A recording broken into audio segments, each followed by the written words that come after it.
আরেকটা প্রশ্ন রাখা হয়েছে, রামিচা হত্যা ধর্ষণ মামলা আগামীকাল শুনানি শুরু হচ্ছে, কতদিন লাগবে বা কি প্রত্যাশা করছেন?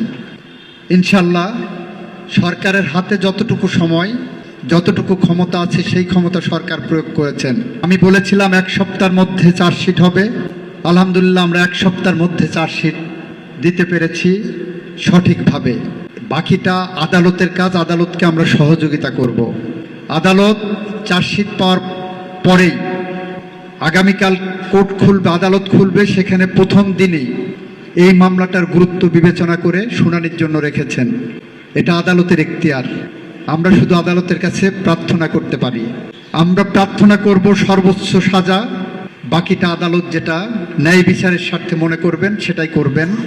তবে আমি মনে করি যেরকম সাক্ষ্য প্রমাণ আছে, আসামির দোষ স্বীকারোক্তিমূলক জবানবন্দি আছে, সেই বিবেচনায় আমাদের যে সর্বোচ্চ শাস্তি, আমরা মনে করি আদালত এই বিষয়টা বিবেচনায় নেবেন।